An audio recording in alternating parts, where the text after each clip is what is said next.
Yes yes yes yes yes yes Bangladesh, যদিও এটা ফুটবলের জার্সি, তারপরও বলতেছি বাংলাদেশের জার্সি পরে ভিডিও করতেছি। বাংলাদেশ চলে গেল এশিয়া কাপের সুপার ফোরে, যেখানে তাদের সঙ্গী হচ্ছে শ্রীলঙ্কা। অর্থাৎ শ্রীলঙ্কা গ্রুপ চ্যাম্পিয়ন হয়ে বাংলাদেশকে নিয়ে, বাংলাদেশের ভাইদেরকে নিয়ে দ্বিতীয় রাউন্ডে চলে গেল। আজকের ম্যাচটা অনেক ইম্পর্টেন্ট ছিল বাংলাদেশের জন্য, বিশেষ করে শ্রীলঙ্কা যদি জিতে তাইলেই বাংলাদেশ আসলে সুপার ফোরে যেতে পারবে, আদারওয়াইজ কোনো সূত্র বা কোনো ক্যালকুলেশন মিলবে না। কারণ এত বড় ব্যবধানে আসলে তারতম্য আসলে হওয়া কঠিন ব্যাপার, দুটা দলই শক্তিশালী দল। সো আমাদের চোখ ছিল শ্রীলঙ্কার দিকে এবং শ্রীলঙ্কার সাপোর্ট করছি আমরা আজকে। বাংলাদেশ শ্রীলঙ্কাকে এই মুহূর্তে পর্যন্ত সাপোর্ট করে গেছে। দেখেন, এই ম্যাচটা যখন শুরু হয় তখন সকল বাংলাদেশি ফ্যানরা ফেসবুকে পোস্ট করতেছে শ্রীলঙ্কা শ্রীলঙ্কা শ্রীলঙ্কা। জন্ম থেকে আমরা শ্রীলঙ্কাকে ভালোবাসি, আমি নিজেও ভালোবাসি শ্রীলঙ্কাকে। যাই হোক, এখন আজকের ম্যাচটাতে আফগানিস্তানকে আসলে ছোট করে দেখার সুযোগ ছিল না, কারণ এশিয়ার অন্যতম সেরা পরাশক্তি তারা হয়ে উঠতেছিল, গত টি-20 বিশ্বকাপ সেমিফাইনাল খেলছে। সো এই দলকে শ্রীলঙ্কা যদি হারাইতে না পারে তাহলে কিন্তু কোনো সুযোগ নেই বাংলাদেশের।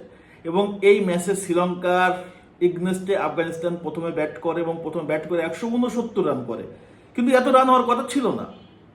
100 রানের ভিতর তাদের কিন্তু 6 উইকেট চলে যায়। তারপরে কিন্তু শেষের দিকে একদম মোহাম্মদ নবী একটা বিস্ফোরক ইনিংস খেলছে, লাস্ট ওভারে 31 রান নিছে। ওইখানটাতে আসলে এত বড় স্কোর চলে গেছে যে 169, যেখানে 120-25 রানই হওয়ার কথা ছিল না। শেষ ওভারে ওলা লাগের ওভারে একদম পুরো তছনছ করে গেল। তবে নুয়ান প্রসাদ একদম পাগলা বল করছে, যার কারণে কিন্তু আফগানিস্তান এত আসলে শুরু থেকেই প্রেসারে পড়ে যায়। তো এত বড় যখন টার্গেট 169 রান করছে, 70 করতে হবে, এটা আসলে আফগানিস্তানের বোলিং এর এগনেস্টে করা সো ডিফিকাল্ট। আমরা ভেবে নিয়েছিলাম আসলে শ্রীলঙ্কা পারবে না, কিন্তু কুশাল মেন্ডিস এবং শেষের দিকে কুশাল আসলে কামিন্দু মেন্ডিস দুইজন মিলে ম্যাচটা বের করে নিয়ে গেছে এবং বাংলাদেশকে সুপার ফোরে নিয়ে চলে গেছে।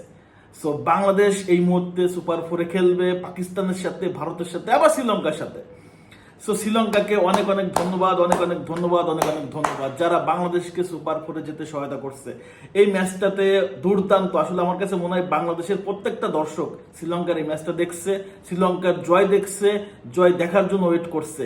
কারণ এই ম্যাচটা জিতলেই কেবল বাংলাদেশ সুপার ফোরে যেতে পারবে। সো শ্রীলঙ্কাকে সাপোর্ট করতে হবে, করার কিচ্ছু নাই। এবং সেই শ্রীলঙ্কা আমাদের জন্য, বাংলাদেশের জন্য তারা যে জয় উপহার দিল এবং এই গ্রুপে তারা চ্যাম্পিয়ন হয়েছে, আমাদের কোনো সে নাই। তারা চ্যাম্পিয়ন হোক, কিন্তু আমাদেরকে নিয়েই তারা কিন্তু সুপার ফোরে গেছে। সো আসলে এই ম্যাচটা দুর্দান্ত ছিল। আফগানিস্তানের এই যে ক্রিকেটের অহংকারটা, এটা ভেঙে দেওয়া দরকার ছিল। তাদের ক্রিকেটে অনেক বেশি অহংকার, বিশেষ করে মোহাম্মদ নবী, সে তো তার মাটিতেই পা পড়ে না। তো আজকে তারা বিলীন হয়ে গেল। এশিয়া কাপে তারা গ্রুপ স্টেজে বিদায়। এশিয়া কাপের গ্রুপ স্টেজ থেকে বাংলাদেশ শ্রীলঙ্কা এই গ্রুপ থেকে চলে গেল সুপার ফোরে। সো কনগ্রাচুলেশন বাংলাদেশ এবং thank you so much Sri Lanka. খেলা হবে ইনশাআল্লাহ। সো আজকে ম্যাচে যারা শ্রীলঙ্কাকে সাপোর্ট করছো, কে ফুল ম্যাচটা দেখছো, অবশ্যই কমেন্টস করে জানাই দেন। এবং কে অনেক বেশি এক্সাইটেড আমার মতো, সেটা কিন্তু জানাতে ভুল করবে না। ধন্যবাদ সবাইকে, আল্লাহ হাফেজ।